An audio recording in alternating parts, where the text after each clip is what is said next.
T-Rexes can't outrun a Jeep. Velociraptors were the size of turkeys, and every single dinosaur should be covered in feathers. But the most insane lie that Jurassic Park told you is waiting for you at the end of this video.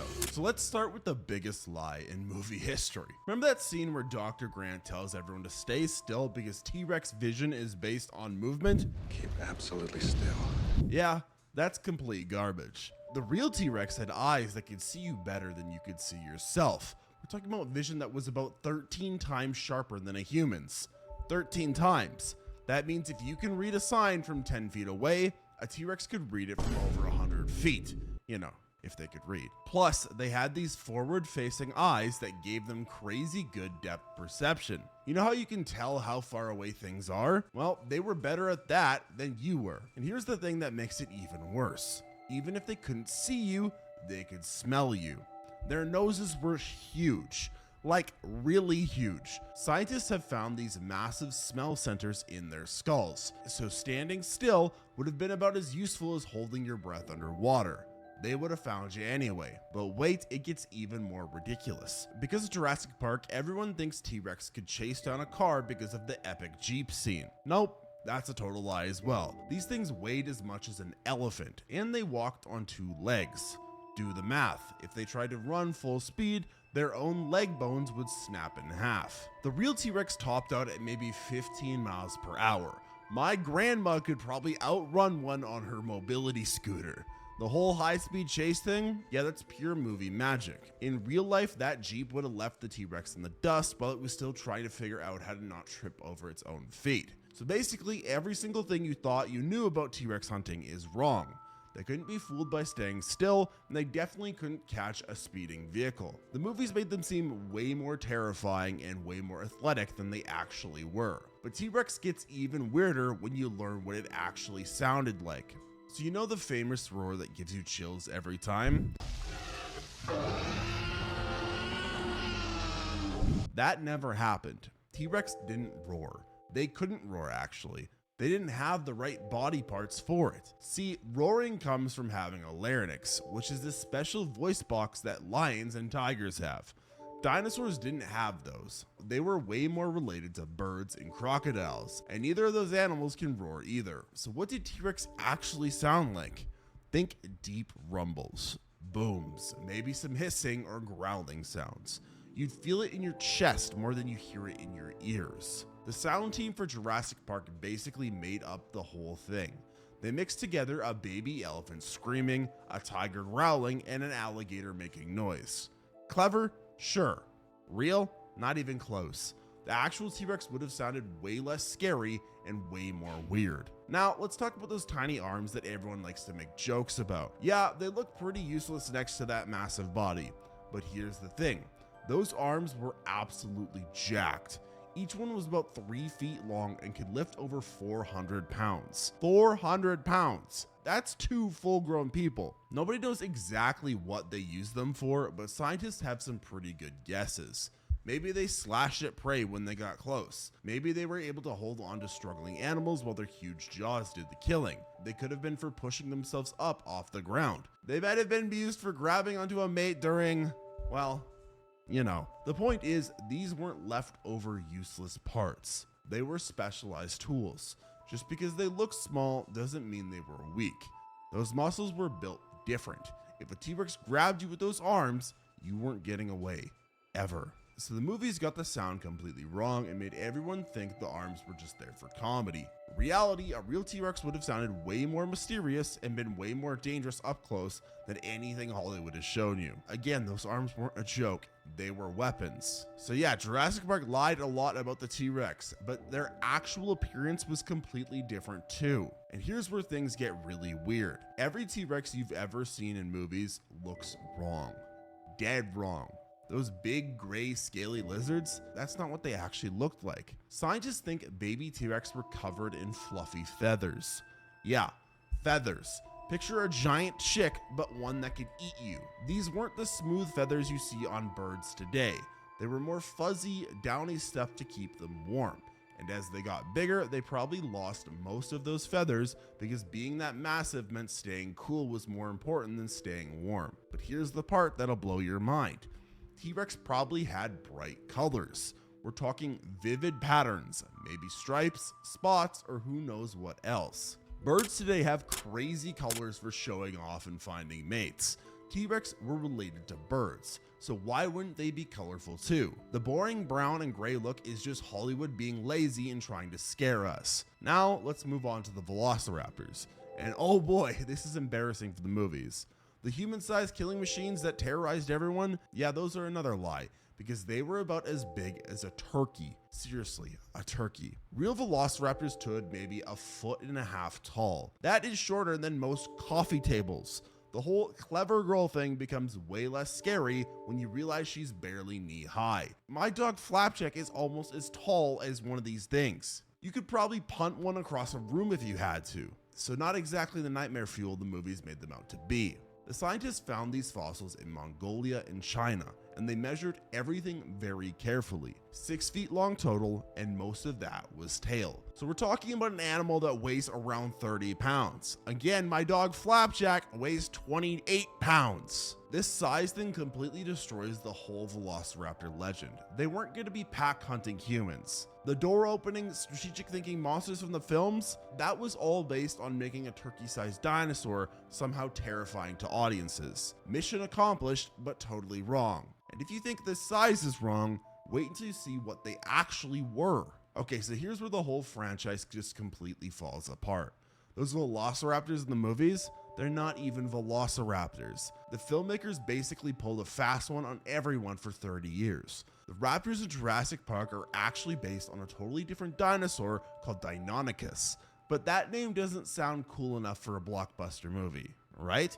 So they went with Velociraptor because it means swift Caesar and sounds way scarier than Terrible Claw. The whole mix-up happened because of one scientist back in 1988. This guy named Gregory Paul wrote a book where he said Deinonychus and Velociraptor were so similar they should have been the same species. Most scientists disagreed, but Michael Crichton read that book and thought, yeah, I'll use that for my novel. So he wrote Velociraptors that were actually Deinonychus sized, and the movie just ran with it. Nobody bothered to check if this was still good science by the time they made the film. Spoiler alert, it wasn't, but the name stuck and now everyone thinks Velociraptors were these massive human hunters when they were really just oversized chickens. And speaking of chickens, let's talk about feathers again. Every single raptor in every single Jurassic movie is completely wrong about this. They all have scaly skin, but real Velociraptors were covered in feathers. Not maybe, not probably, but definitely covered in feathers. Because scientists found actual evidence in 2007. They discovered these special bumps on Velociraptor arm bones called quill knobs. These are the exact same attachment points that modern birds use for their big wing feathers. So Velociraptors had wings, actual wings with real feathers. Now they couldn't fly, but they probably used these wings for showing off, scaring other raptors, or staying balanced while they jumped on prey. But the movie keeps showing them as naked lizards because they want to keep that classic monster look from 1993. Even though science proved them wrong years ago, they just ignored it. So every raptor scene you've ever watched is featuring the wrong species with wrong skin. It's basically 30 years of false advertising. But even more insane is that their hands are physically impossible and their intelligence level is pure fantasy. So you remember that famous kitchen scene where the raptors open the door? Yeah, that's completely impossible. Velociraptors couldn't move their hands that way. Their wrists were basically locked in place. See, the movie raptors can twist their wrists around and grab stuff with their palms facing down, just like humans do. But real raptor bones show that their hands were stuck facing inward towards each other. Think about clapping your hands together. That's how their hands had to stay, always. Their wrists couldn't bend sideways or twist around. So to grab something, they'd have to move their whole arm, not just their hand. So opening a door handle, forget about it. The whole thing is physically impossible. Those flexible movie hands are pure fiction. But the intelligence thing is where it gets really ridiculous. Dr. Grant says in Jurassic Park 3 that raptors were smarter than dolphins and chimps. Come on, really? Sure, they had bigger brains than most dinosaurs, and yeah, they were probably pretty clever for their time, but we're talking about crow-level intelligence here. Maybe as smart as some mammals, not genius-level problem solving. The brain-to-body ratio was decent, but their actual brains were nowhere near as complex as a dolphin's was. Dolphins have these massive wrinkled brains with tons of processing power. Chimpanzees can use tools and solve some problems that would stump some humans. Velociraptors? They were just smart enough to hunt in groups and maybe figure out basic stuff. Think about it, the door opening scene requires abstract thinking, fine motor control, and understanding how mechanisms work. That's way beyond what any raptor could do. Modern birds are pretty smart, and even the smartest ones can't figure out door handles without serious training. The movie turned them into these super intelligent pack hunters that could outsmart humans at every turn. In reality, they were probably about as smart as a really clever dog. Dangerous in groups? Sure. Capable of setting elaborate traps and communicating complex battle plans? Not even close. So the Velociraptors in Jurassic Park have impossible hands, impossible intelligence, and they're the wrong species with the wrong skin. At this point, they might as well just be aliens or made up fantasy creatures. But they weren't the only dinosaur that Jurassic Park has lied to you about, because it's time to talk about Spinosaurus. Jurassic Park 3 showed Spinosaurus stomping around on land, chasing people through the jungle, and picking fights with other dinosaurs. Once again, wrong again. This thing was basically a giant aquatic predator that lived in rivers. Real Spinosaurus spent most of its time in the water. It had this long, crocodile-shaped snout with pointy teeth that were perfect for catching slippery fish. Its bones were dense and heavy, which helped it control how deep it went underwater. And here's the crazy part. It had a paddle-shaped tail that it used to swim around. This wasn't some land-based monster hunter. Spinosaurus was more of a giant fishing dinosaur. It waded through rivers looking for fish to eat, not chasing down other massive predators. The whole terrifying landstalker thing from the movie? Yeah, that's complete nonsense. But the biggest lie is the famous fight scene where Spinosaurus kills a T-Rex. That battle could never have happened, ever. These two dinosaurs lived 30 million years apart and on different continents. T-Rex was hanging out in North America while Spinosaurus was fishing in North Africa. They were separated by an entire ocean and millions of years of evolution. And while I know that they bred the dinosaurs themselves, even if you could somehow bring them together for a fight, the T-Rex would win with no contest. Sure, Spinosaurus was longer, but T-Rex was way heavier and built for combat. We're talking about an animal with a bite force of over 12,000 pounds. That's enough to crush car parts. Meanwhile, Spinosaurus had these thin jaws designed for grabbing fish. Fish don't fight back very hard. Those jaws would snap if they tried to bite down on something as tough as the T-Rex. The whole setup is wrong from the start. Jurassic Park 3 basically took a specialized fishing dinosaur and turned it into some kind of super predator that could beat the most dangerous land hunter ever. It's like taking a dolphin and saying it could beat a lion in a land fight. It's the wrong animal in the wrong place doing the wrong things. The real Spinosaurus was impressive in its own way, but it wasn't designed for the kind of brutal land combat the movie showed. It was a fish eater, not a dinosaur killer. So fans came up with this crazy idea to explain why the Jurassic Park 3 Spinosaurus was so wrong. They said it must have been an early hybrid dinosaur. You know, mixed with other species to make it more aggressive. Problem is, that's not what happened at all. People thought that it was a mix between a Spinosaurus and a Giganotosaurus, but the filmmakers weren't trying to create some secret monster. They genuinely thought they were making an accurate Spinosaurus based on what scientists knew back in the late 90s. The fossil evidence was pretty limited then, so they did their best with what they had. They had no clue it was actually a swimming fish eater. The hybrid theory sounds cool, but it's just fans trying to fix the movie's mistakes after the fact. The animated show, Camp Cretaceous, even shows us that Dr. Wu's first real hybrid was something called Scorpius rex, not Spinosaurus. Jurassic Park 3 creature was supposed to be the real deal, not some lab experiment gone wrong. Now let's talk about Giganotosaurus from Dominion because they made the exact same mistake all over again. The movie calls it the biggest carnivore the world has ever seen and acts like it's this ultimate T-Rex killer.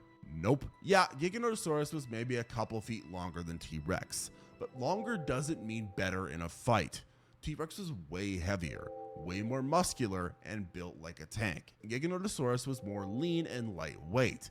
so they had different hunting styles completely. Here's what really matters in a dinosaur fight: bite force.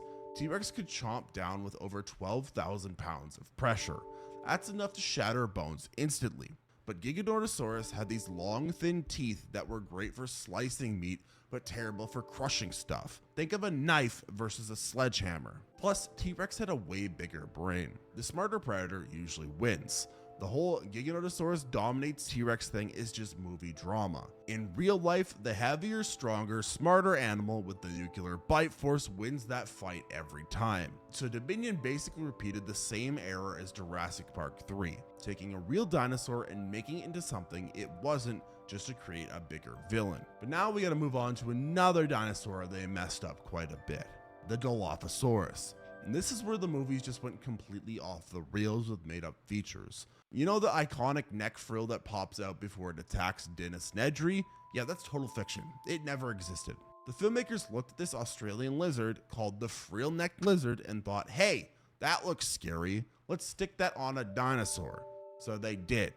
Zero scientific basis. No fossil has ever been found with anything that could have supported a frill structure. Not on Dilophosaurus, and not on any dinosaur ever. The real Dilophosaurus did have some bony crests on their heads, but these were thin, permanent features used for showing off. Think of them as built-in decorations, not pop-up warning displays. The whole umbrella frill thing was pure Hollywood creativity, but the venom spitting is even more ridiculous. That black goo it shoots at Nedry to blind him, that is complete nonsense. There's no evidence that a dinosaur could spit venom.